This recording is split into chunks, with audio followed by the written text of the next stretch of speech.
Bismillahirrahmanirrahim. Assalamualaikum warahmatullahi wabarakatuh. Alhamdulillahirabbil alamin. Wassalatu wassalamu ala asyrafil anbiya'i wal mursalin. Nabiyina Muhammadin wa ala alihi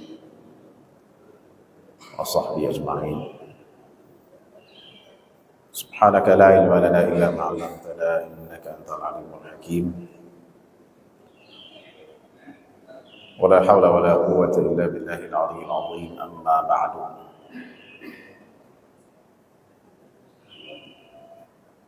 Hadirin jamaah Masjid Taqwa di Timur yang rahmat Allah Subhanahu wa taala. Puji dan syukur kita panjatkan kepada Allah atas segala limpahan nikmat dan karunia yang diberikan kepada kita. Pagi hari ini kita bisa bertemu kembali dalam majelis yang mulia ini. Salawat dan salam semoga selalu disampaikan kepada junjungan panutan suri teladan kita Nabi Muhammad sallallahu alaihi wasallam beserta seluruh keluarga, sahabat, kerabat dan juga umatnya yang senantiasa mengikuti jejaknya dan mengamalkan ajaran-ajarannya. Tema pada pagi hari ini berkaitan yang masih viral, wabil khusus sosialisasi boikot produk Israel. Pertama kita harus melihat histori dari Bani Israel itu sendiri. Dan saya tidak akan memperpanjang di sana. Intinya Bani Israel ini dalam fase mereka sudah berada di Yathrib, di Madinah. Kata ulama, mereka hidup kurang lebih antara 500-600 tahun sudah berada di Madinah sebelum Rasulullah SAW hijrah.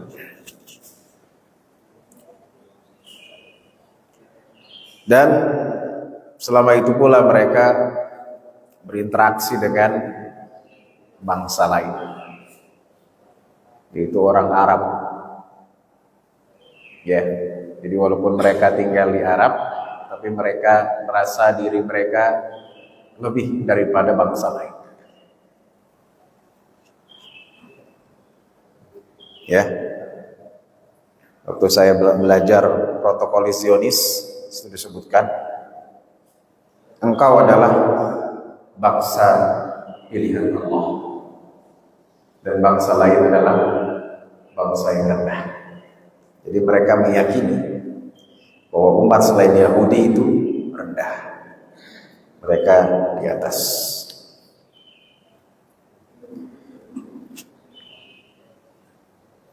Kemudian ketika mereka di Madinah, mereka perlahan sedikit demi sedikit yang membentuk komunitas sehingga ada namanya Bani Nadir, Bani Mustalib, Bani Qunaiqah, Bani Quraidah, di mana mereka suku terbesar Yahudi di Madinah. Dan ketika mereka berada di Madinah,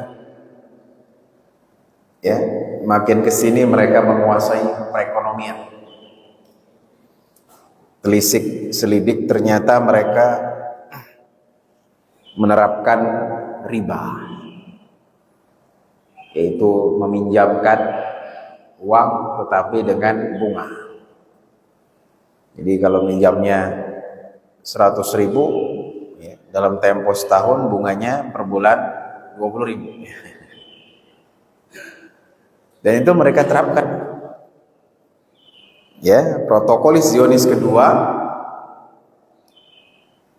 sebarkan riba di antara umat manusia, tapi jangan kau memakan riba di antara kalian.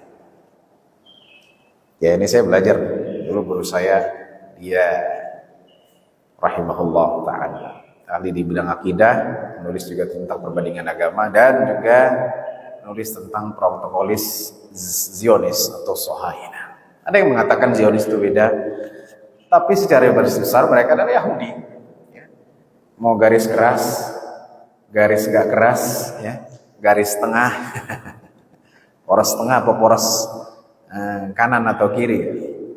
Kayak Yahudi, ya, yang memang sudah merancang bagaimana caranya, ya, menaklukkan bangsa lain. Itu sudah mereka tuliskan. Sebarkan riba di antara umat manusia, jangan kau makan riba di antara kalian. Jadi sesama Yahudi nggak boleh kredit pakai riba, ya. Balikin ya, jam 100 nanti balikin bulan depan 200.000, haram. Tapi sama kepada bangsa lain diterapkan riba. Nah, ini yang terjadi. Jadi kita harus paham dulu historinya, ya. Sehingga ketika itu orang-orang di Madinah, ya, mereka mulai kredit, ya, transaksi riba, ya. Dan setiap ada celah di sana mereka mencoba menguasainya, ya. Hingga populer di zaman Rasulullah SAW. Awal-awal Rasulullah SAW ke Madinah, mereka memiliki beberapa sumur, ya, karena tentunya perairan tidak seperti sekarang, apalagi di Indonesia yang banyak air. Dan sumur itu disewakan, di mana setiap embernya itu ada uangnya, ya. Jadi ngambil berapa ember, 20.000, 30.000. Ya. Pokoknya umat Islam yang ke sana. Hingga Rasulullah SAW melihat keadaan ini, beliau berharap bahwa sumur ini bisa dibeli orang umat Islam. Maka kata Rasulullah SAW, siapa yang membeli sumur, namanya rumah, ya, bukan rumah yang aneh tinggal, bukan yang bapak-bapak tinggal, ya, rumah itu namanya nama sumur. Siapa yang membeli sumur rumah namanya, maka baginya surga. Ketika itu Utsman bin Affan, ya, beliau kemudian membelinya dengan harga yang sangat mahal. Ya, maka Rasulullah SAW bilang, siapa yang membeli sumur itu dia akan mendapatkan surga. Ya, bayar berapa? Sekian juta ya, sumur doang. Ya, kalau kita punya sumur di depan halaman kita, kemudian lagi kemarau kemarin, ya, terus warga di sekitar lapangan HW, Pak, boleh ngambil air nggak? Boleh, ya. Gratis? Enggak, ya. Pokoknya sekali hidup nggak usah mahal-mahalan, ya, 10.000 aja. Satu ember kurang 20.000, 30.000, lumayan juga. Akhirnya dibeli oleh siapa? Utsman bin Affan radhiyallahu anhu. Poinnya adalah apa? Poinnya di sini adalah untuk menguatkan ekonomi umat Islam, ya. Kalau misalnya sumur ini tidak terbeli, maka akan keluar uang terus, di mana di situ uangnya akan diserap dan diambil oleh Yahudi. Ya, jadi pertama, Yahudi sudah menerapkan riba ratusan tahun yang lalu sebelum Rasulullah SAW datang ke Madinah. Riba uang, ya, kredit. Makanya sekarang Bank Dunia itu yang berkuasa siapa? Yahudi. Kami berikan bantuan ke Indonesia 2 triliun, ya. Bantuan itu utang, ya. Utang Indonesia berapa triliun? Ada yang tahu? Ya, ribuan triliun, ya. Dan setengahnya itu adalah bunganya. Jadi setiap lahir bayi di Indonesia ini, dia punya tunggangan utang $2.000 untuk bayar, ya, utang. Jadi mereka sudah menerapkan riba. Dan mereka, ya, memonopoli, ya. Mana saja yang bisa menyebabkan uang itu banyak, maka sumur itu dibisniskan, ya. Subhanallah. Maka dengan dibelinya oleh Utsman bin Affan radhiyallahu anhu, ya, maka terangkatlah perekonomian sedikit demi sedikit. Baik.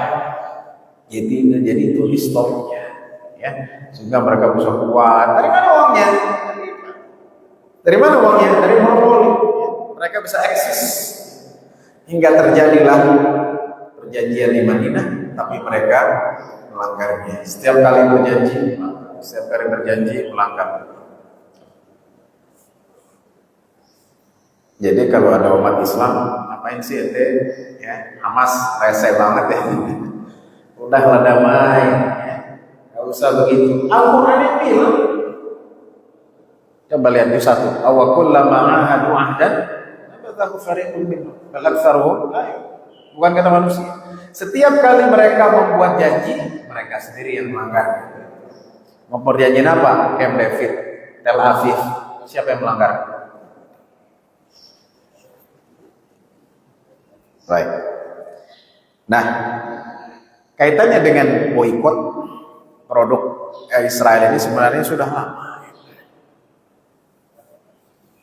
Ya, kalau tidak salah ini diprakarsai oleh Syekh Dr. Al-Qaradawi rahimahullah ta'ala. Ya. Karena mengapa? Karena memahami situasi. Kalau kita menopang produk-produk bukan orang Israel tapi pro kepada Israel yang masuk uangnya ke sana, maka secara otomatis ya mereka akan menguasai, paling tidak senjata mereka terpasok. Gitu kan? Ya, ini tahun 2000-an waktu saya di Mesir juga fatwa ini sudah ada, ya, bahkan mungkin sebelum itu. Ya, jadi perlu Bapak dan Ibu ketahui yang namanya agresi militer Israel itu dari tahun 48. Nah, memang yang besarnya itu yang sampai ribuan orang, nggak setiap tahun, tapi itu ada. Terus saya di Mesir tahun 2099 saya ke sana. Sebagian teman saya dia bilang, ayo kita ke Palestina sekalian melipir ke Israel. Waktu itu masih bebas visa tahun 99 akhir. Saya ingat. Karena saya sibuk dengan belajar, saya di Kairo aja. Nah, sebagian teman saya ada yang masuk Israel dan Palestina dari jalur Rafah. Ya. Setelah itu terjadi intifadah. Intifadah itu artinya apa? Pembelaan. Jadi perlawanan bangsa Palestina kepada Yahudi. Tahun 2000, kemudian lagi terjadi tahun 2006, kemudian terjadi tahun, pokoknya beberapa tahun. Nah sekarang yang besarnya tahun 2023. Kalau nggak salah 2 tahun yang lalu juga terjadi. Ribuan orang meninggal. Ya, jadi karena produk-produk yang bekerja sama atau yang sebagian uangnya itu masuk ke Israel, maka ulama ya membuat kajian-kajian ya, karena ini berkaitan dengan kekuatan ekonomi juga, dan mereka ya menfatwakan dan MUI sudah menfatwakan untuk memboikot produk Israel atau produk yang pro Israel. Ya, karena masih ada yang ragu masalahnya. Karena aneh beli McD-nya di sini bukan di Israel. Iya, beli McD-nya di sini, tapi sebagian sahamnya masuk ke sana, kan begitu. Kan halal, ya halal, disembelih secara Islam betul. Ya. Tapi ketika ya, uang ini sebagian sahamnya masuk ke sana, otomatis menopang, ya. Paling tidak ketika agresi inilah. Walaupun kita belum terus terang belum bisa 100% ya. Jadi kalau kita terus menopang, maka mereka akan naik semakin kuat perekonomiannya. Ya, dan biasanya fatwa itu keluar. Dan setahu saya di MUI di Indonesia resminya baru sekarang, ya. Ya, dan sifatnya temporal. Kalau lagi begini, jangan sampai kita ya menyebabkan kerusakan di muka bumi dan saudara-saudara kita terzalimi. Wa ta'awanu 'alal birri wat taqwa wa la ta'awanu 'alal itsmi wal 'udwan. Ya, saling tolong-menolonglah kalian dengan kebaikan dan ketakwaan, jangan saling tolong-menolong untuk dosa dan permusuhan. Jadi kalau kita beli ya barang-barang Israel atau yang pro Israel, otomatis kita menolong mereka untuk melakukan kerusakan. Itu yang dipahami oleh ulama. Untuk melakukan kezaliman, untuk melakukan penganiayaan terhadap siapa? Terhadap umat Islam. Juga Rasulullah SAW mengatakan, al-muslimu akhul muslim, la yadhlimuhu wa la yakhdhuluhu wa la yuslimuhu. Muslim itu saudara bagi muslim lainnya. Ya, tidak boleh dizalimi, tidak boleh yakhdhuluhu, ditinggalkan. Wa la yuslimu, tidak boleh diserahkan kepada musuh-musuhnya. Jadi kalau kita mendiamkan saja, ya, tidak melakukan boikot, maka sama saja kita menyerahkan orang-orang Islam di Palestina untuk Islam. Nauzubillah min dzalik. Ya. Jadi yang biasanya beli McDonald bikin burger di rumah ya. Ya. Yang biasa beli KFC ganti sama Sabana atau Desto ya. Masih banyak produk-produk Indonesia. Benar nggak? Jadi kalau ada alternatif, pilih produk Islam. Gitu ya. Kecuali memang yang belum ada alternatif. Ada. Kayak komputer pakai Windows ya. Ini belum ada ya, kecuali nanti umat Islam punya OS sendiri namanya Muslim DOS ya. Mungkin ya, nggak tahu 2050 sekarang kita pakai Windows, masih pakai Android ya, karena kita belum bisa menciptakan itu. Tapi barang-barang yang sudah ada ya, produk-produk kecantikan, makanan, sabun ya, yang udah ada lah alternatifnya. Ya, jadi ini adalah bentuk kita peduli kepada saudara kita. Ke Palestina enggak, karena nggak mungkin ya. Kalau ke sana jihad cuman bawa bom panci doang. Mau masuk Israel, mau pas sampai udah ditembak dulu sama Israel. Enggak. Kemudian apa lagi?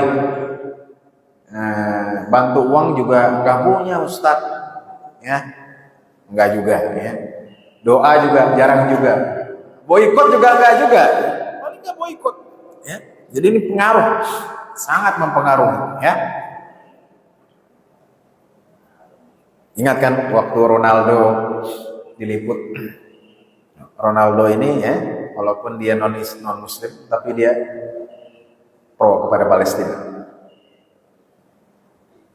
Ya, waktu dia di wawancara, ya, dia disuguhi Coca-Cola, tahu kan? Coca-Colanya dia buang ke tong sampah. Gara-gara Ronaldo buang ke tong sampah Coca-Cola, walaupun di situ cuma 2, rugi sampai triliunan. Ya, poinnya adalah kita punya tokoh, punya orang yang kita segani, ya, punya tokoh agama, punya panutan. Nah, kalau panutan ya bisa mencontohkan, itu pengaruh. Satu, Beji Timur nggak ada yang beli Coca-Cola lagi, nggak ada, ya. Bikin aja sendiri soda, ya, sama sirup. Langsung sakit perut Ustaz, ya. Coca-Cola, stop, ya. Ganti yang lain, produk yang bukan sana gitu. Jadi kalau tokohnya, panutan agamanya masih nggak usah, ya, nggak usah boikot, ya, itu nggak penting, ya. Gimana kita mau bisa kompak, ya, untuk apa? Paling nggak melemahkan sisi ekonominya itu. Alhamdulillah ya. Di Perserikatan sudah ada mie, ya, jadi ganti, ya, mimu, ya. Ya, jadi produk-produknya ganti, ya, yang lokal lah, ya. Kan katanya untuk memajukan UMKM, ini juga yang lagi viral, ya. Ini saya sampaikan bukan karena curhat ya. Jadi yang biasa belanja dari AliExpress yang ditutup semua, Shopee, ya, TikTok yang dari border apa namanya? Ya, yang berkaitan dengan luar negeri itu ditutup semua. Ketat gitu kan? Kita bisa ya. Katanya untuk memajukan UMKM. Sekarang masa kita nggak bisa? Produk-produk yang simple setiap hari kita boikot. Banyak alternatifnya. Oh, sehingga netizen pada wah nggak bisa lagi beli dari barang dari luar negeri kan begitu. Kalau kita tegas, ya, dan apalagi sudah ada alternatifnya, kenapa tidak? Ya. Jadi kata Rasulullah SAW, ya, al-mu'minu lil mu'mini kal bunyani yashuddu ba'dahu ba'dha. Ya, orang mukmin kepada mukmin lainnya itu seperti satu bangunan yang saling menguatkan. Ya, tidak mungkin Masjid At-Taqwa ini bisa megah kalau cuma ada lampunya doang. Ya, nggak mungkin. Ya. Kalau cuma ada speakernya doang, ya, semuanya ada tiangnya, ada karpetnya, ada ubinnya, umat Islam demikian. Kemudian Rasulullah SAW juga mengatakan, "Matsalul mu'minina fi tawaddihim wa tarahumihim wa ta'atufihim mithlul jasadil wahidi idza ishtaka minhu 'udhun tada'a lahu sa'iru jasadihi bis-sahri wal humma." Rasulullah mengatakan, orang beriman ya dalam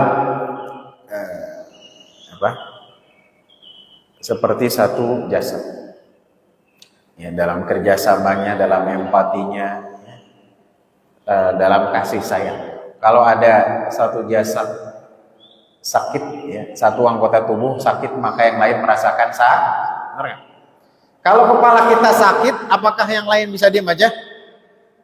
Loh, kok ente jalan gagah banget bro? Katanya sakit kepala, kepala doang yang sakit. Pasti kita pusing kan? Ya, gigi kita infeksi atau berlubang atau gusi kita sakit, terus kita biasa aja itu ngomong, enggak. Mau ngomong aja susah, ya. Makanya kalau kita ngelihat teman kita jarang ngomong, husnuzon dulu, mungkin dia lagi sakit gigi dan gusi ya. Kok ente jarang ngomong nih? Lagi sakit gigi dan gusi ya. Jadi ini yang perlu kita pahami. Alhamdulillah foto ini keluar. Jadi jangan sampai kita ragu. Jangan sampai kita ragu. Jadi saya ulangi lagi. Ya, belum bisa 100% belum. Karena beberapa perangkat seperti elektronik kita masih berbasis ke sana. Tapi paling tidak ya seperti makanan. Udahlah ya. Gak usah pakai KFC-an, McDonald gara-gara gengsi doang. Sama aja ya, sama Sabana sama The Besto sama aja apa bedanya ya. Ya, kalau burger beli di pasar burgernya bikin roti sendiri gitu ya. Ya ada banyak alternatif kalau makanan. Ya, produk-produk sabun kesehatan juga ya, banyak ya. Samponya yang tadinya produk Unilever secara garis besar ganti ya. Ini jadi yang perlu kita pahami bersama. Jadi kita ingin bahwa umat Islam itu kompak untuk membela Palestina. Tapi ternyata ada yang nggak kompak. Oh itu adalah Hamas itu Syiah ya, dan seterusnya ya. Padahal itu tidak benar ya, tidak benar ya. Ya dan bahwasanya ini masalah kezaliman. Ya. Bayangkan dari tahun 48 sampai 2023 ini berapa tahun dah? 75 tahun ya. Palestina dibombardir ya, agresi militer tidak berhenti ya. Masa kita cuma diam aja? Ya udahlah biarin aja. Yang penting kan di Indonesia itu enggak benar ya. Ingat, negara pertama kali yang mengakui kedaulatan ya Palestina adalah Indonesia ya. Jadi Indonesia dengan Palestina itu hubungannya sangat erat. Baik, jadi ada rahmat Allah Subhanahu wa taala, demikian yang perlu kita tekankan bersama, jangan ragu untuk memboikot produk-produk Israel ya. Jadi kalau ada yang produk lain, ya, gunakanlah belilah produk lokal ya orang Islam karena ini merupakan bentuk kepedulian kita kepada bangsa Palestina. Semoga Allah Subhanahu wa taala memberikan pertolongan kepada saudara-saudara kita yang teraniaya di sana, ya, karena jumlahnya sudah ribuan. Yang ingat, orang Israel kalau ngebom bukan hanya sipil tentara saja, tetapi nenek-nenek, orang tua, bayi juga dibunuh semua. Udah nggak ada yang namanya kasih sayang lagi, nggak ada. Ya. Jadi kalau orang Islam perang, kata Rasulullah SAW, jangan bunuh orang tua, jangan libatkan perempuan, jangan libatkan anak kecil. Nah, mereka mau anak kecil, mau orang yang sudah sepuh, mau perempuan, hajar semua. Ini jelas adalah ketidakmanusiaan yang dilakukan mereka. Tapi PBB diam saja. PBB ngomong nggak? Nah, itu siapa yang ngomongnya? Kita. Kalau kita diam aja, sama kayak PBB kan. Semoga Allah berikan ya kemenangan kepada umat yang beriman, umat Islam, ya, dan menghancurkan segala makar yang mereka lakukan, dan semoga Allah membebaskan Palestina dan Masjidil Aqsa ya, dengan sebebas-bebasnya dan kembali ke tangan umat Islam. Amin ya rabbal alamin. Demikian semua manfaat. Sallallahu alaihi wasallam. Subhanallahi hamdika asyhadu an la ilaha illa anta astaghfiruka wa atubu ilaik. Assalamualaikum warahmatullahi wabarakatuh.